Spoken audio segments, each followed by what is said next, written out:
Hey guys எல்லாரும் எப்படி இருக்கீங்க? நல்லா இருக்கீங்க நம்புறேன். ஹே காய்ஸ் எல்லாரும் எப்படி இருக்கீங்க? நல்லா இருக்கீங்க நம்புறேன். எல்லாருமே கேட்டுட்டு இருக்கீங்க இன்ஸ்டாகிராமில் சோஷியல் மீடியாவில், நீ எந்த ஸ்கூலில் படித்தேன்னு. நான் வந்து இந்த ஸ்கூலில் தான் படித்தேங்க. அதுவும் +1 +2 இந்த ஸ்கூலில் படித்தேன். +1 +2 மட்டும் நான் இந்த ஸ்கூலில் ஃபினிஷ் பண்ணேன். இன்னொரு விஷயம், முக்கியமான விஷயம், நான் 10th வரைக்கும் ஒரு ஸ்கூலில் படிச்சிருப்பேன். நான் அந்த 10th வரைக்கும் ஒரு ஸ்கூலில் படிச்சிருப்பேன்ல, அது யார் கரெக்டாக சொல்கிறீங்களோ அவங்களுக்கு வந்து 500 கிவ்வே தரலான்னு இருக்கேன். கரெக்டாக சொல்கிறவங்களுக்கு சத்தியமாக சொல்கிறேன், 500 கிவ்வே தந்துடுறேன். நான் வந்து +1 +2 இந்த ஸ்கூலில் தாங்க ஃபினிஷ் பண்ணேன். இப்போ வந்து இந்த ஸ்கூலை பற்றி ஃபுல்லாக உங்களுக்கு காட்டுறேன். இதாங்க நான் படித்த கிளாஸு, 11th +1 படித்த கிளாஸ் இது. வாங்க இப்போ நான் வந்து உங்களுக்கு உள்ளே காட்டுறேன். வாங்க, இதாங்க நான் படித்த 11th கிளாஸ், அதாவது +1 கிளாஸ். நான் இங்கே தான் ஃபினிஷ் பண்ணேன். இந்த கிளாஸ் ரூம் இப்போ காட்டுறேன். நான் உட்காந்துருந்த இடத்த உங்களுக்கு காட்டுறேன். அப்படியே வாங்க, கிட்ட வாங்க. அந்த 3rd பெஞ்ச் இருக்கா, 4th பெஞ்ச், அந்த பெஞ்சில் தாங்க உட்காந்துருப்போம். நான், சத்யா, அனீஸ், அப்புறம் சபரின், என் ஃப்ரெண்ட்ஸ் 4 பேர் உட்காந்துருப்போம் ஒரு பெஞ்சில்.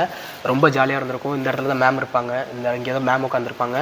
ஸோ ரொம்ப ஜாலியாக இருக்கும். அந்த லைஃப்லாம் இப்போ வந்து ரொம்ப மிஸ் பண்ணுறேன். நான் வந்து ரொம்ப மிஸ் பண்ணுறேன். +1 +2 நான் இங்கே தான் படித்தேன். இப்போ வந்து எங்கள் ஸ்கூல் ப்ரேயரை வந்து உங்களுக்கு சொல்கிறேன். நாங்கள் வந்து எப்படின்னு போனோம், அப்படியே வாங்க.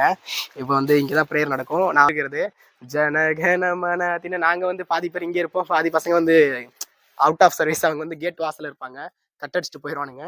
சரிங்க, என்னோட படித்த பசங்களாக இருக்கட்டும், பொண்ணுங்களாக இருக்கட்டும், யாருக்காவது என்ன ஞாபகம் இருந்தால், இந்த புதூர் ஸ்கூலில் படித்த ஞாபகம் இருந்தால், என்ன ஞாபகம் இருந்தால் மறக்காமல் கமெண்ட் பண்ணுங்கள், டிஎம் பண்ணுங்கள். நான் தெரிஞ்சுக்கிறேன் என்னோட படித்த பசங்களும் பொண்ணுங்களும் இவ்வளோ பேர் இருக்கீங்க அப்படின்னு. எனக்கு ஒரு பெரிய ஆசை இருக்குங்க. என்னன்னா, நான் படித்த இதே ஸ்கூலில் இதே மாதிரி ஒரு நாள், இப்போ நான் சும்மா ஏறினேன், ஒரு நாள் கண்டிப்பாக இதே ஸ்கூலில், நான் படித்த ஸ்கூலில் சீஃப் கெஸ்ட்டாக வரணும். சீஃப் கெஸ்ட்டாக அந்த மாதிரி ஏறி எல்லா ஸ்டூடெண்ட்டையும் பார்க்கணும், எல்லாரும் உங்களை மீட் பண்ணணும் அப்படின்னு எனக்கு ஒரு ஆசைங்க. அது நீங்கள் மனசு வச்சா கண்டிப்பாக நடக்கும். ஒரு நாள் கண்டிப்பாக நான் படித்த ஸ்கூலில் நான் சீஃப் கெஸ்ட்டாக வருவேன், எனக்கு நம்பிக்கை இருக்குது. அதுக்கு நீங்கள் மனசு வைக்கணும். So follow me in Instagram. என்னோட ஃப்ரெண்ட்ஸ் நான் சொல்லியிருந்தேன், விக்கி, சந்தோஷம் இருந்தேன். என் ஃப்ரெண்டு வந்து இதான், நாங்கள் தான் ஒன்றா படித்தோம் அந்த கிளாஸில். +1 +2 ஒன்றா படித்தோம். இப்போ வந்து பெரிய பிஸ்னஸ் பண்ணிட்டு இருக்காங்க 2 பேருமே.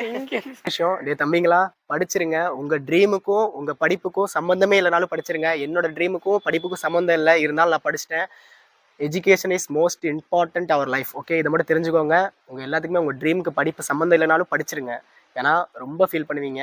படிக்கும் போது கொஞ்சம் கஷ்டப்படுவீங்க, படிக்கலைன்னா ரொம்ப ரொம்ப கஷ்டப்படுவீங்க தம்பிங்களா. அது நான் வந்து புரிஞ்சுக்கிட்டேன்.